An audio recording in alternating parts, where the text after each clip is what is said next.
Welcome back to the Visceral Collection channel.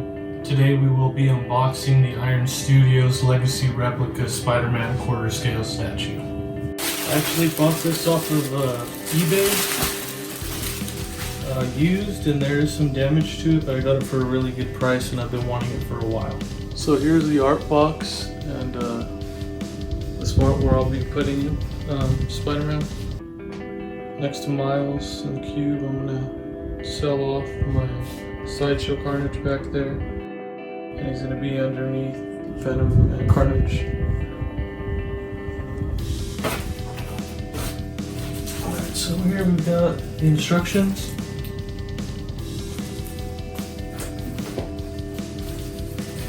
We got the print that accompanies the statue. It's the same design and everything. Mike Deodato art.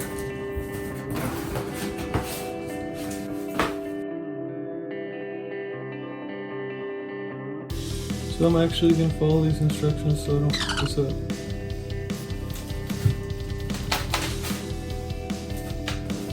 Here's Spider-Man, the Orc part of the sign, the Osk part of the sign. What I need first is the base, but I'll set this aside. I've read a lot online about people saying that this is the juicy colored Spider-Man. His colors are a lot more vibrant than a lot of the other Spider-Man statues that are out right now. So I gotta carefully move this aside so I can get to the base. There we go.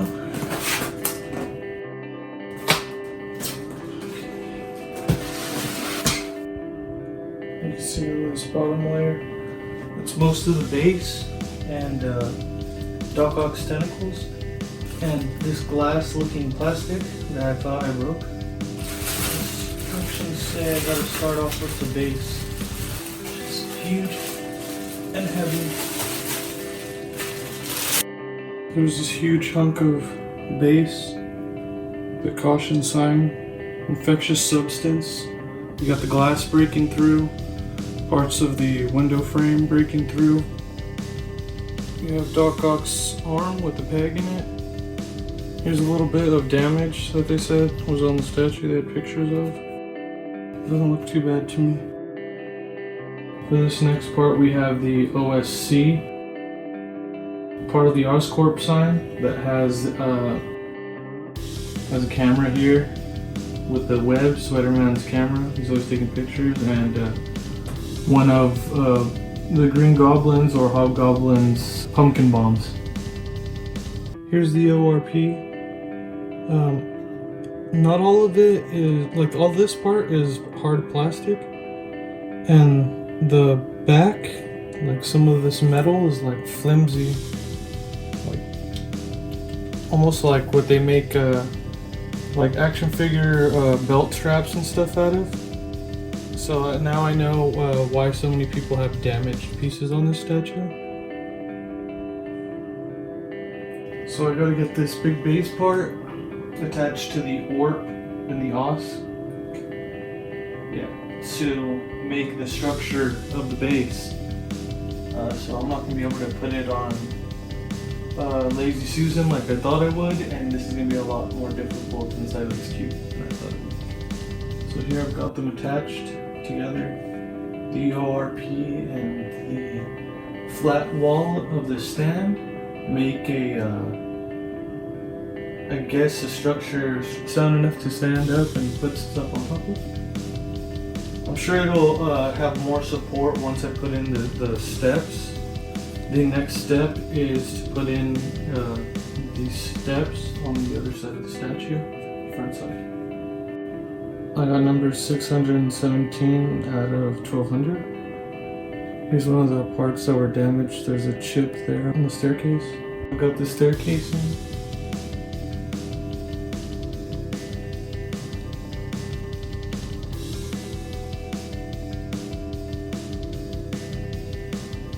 This part has 3 magnets that are pegged that should pop in and magnetize.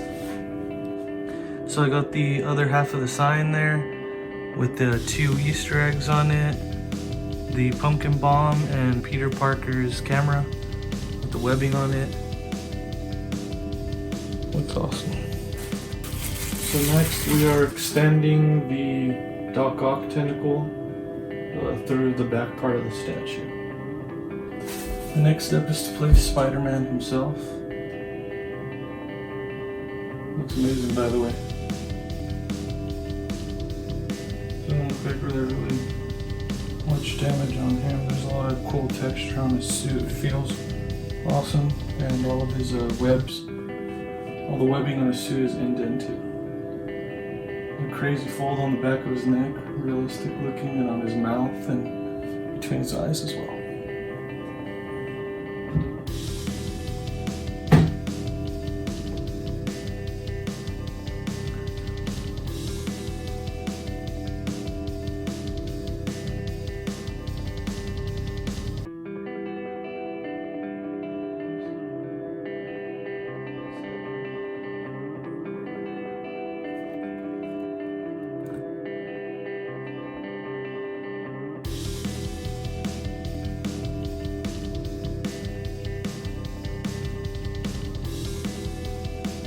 The colors do pop, like everyone says. The base is so dynamic. The base is so dynamic. And his pose. There's even Easter eggs on it. I mean, this thing's got it all. The only thing is I wish it was a little bit more stable, because putting it together is a nightmare. The next step is to extend the tentacle even further behind Spider-Man. So I got the tentacle behind him. Super scary process putting this thing together. I feel like it's gonna fall any second.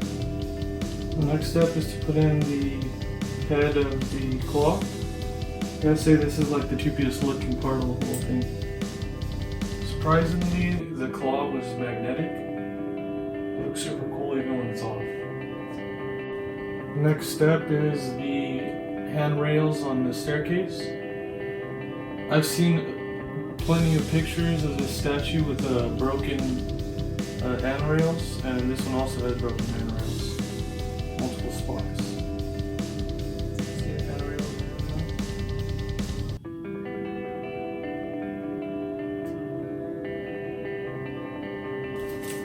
There's batteries that come for the claw light, but I'm not gonna screw off the adhesive on the back. So I'm just gonna leave these down here with my other accessories. Next step is to place these broken grills underneath the statue. I can actually see where it pegs in. So I guess it's safe to say that this Spider-Man cabinet is basically complete.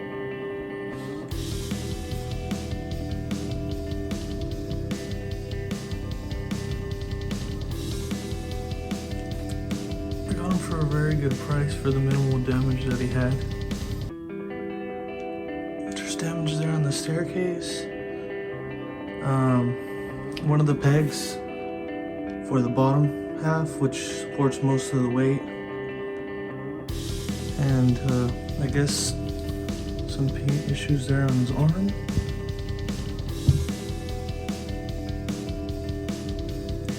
But nothing too big at all. I mean, look at this thing.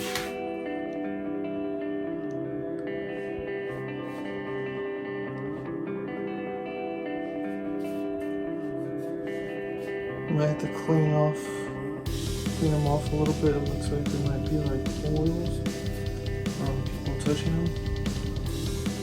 You can see it kind of shows up white on the camera. It's not really white here in person, but it looks like it's oily looking.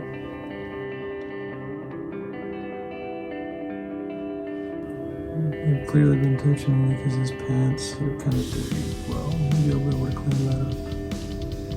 Overall, really love this statue. Looks amazing. The most dynamic position I've seen him in yet. It tells a story as he's jumping out a window, escaping what looks like to be attacks from Green Goblin and Doc Ock at the same time. Amazing color. I just wish the design of it was a little bit more sturdy. I feel like if there was to be an earthquake or something, this thing would not last. This statue honestly feels like it wouldn't stand being breathed on too hard, but amazing looking, and I wandered in the collection for a while. So here's the whole setup. Here's the whole Spider-Man setup.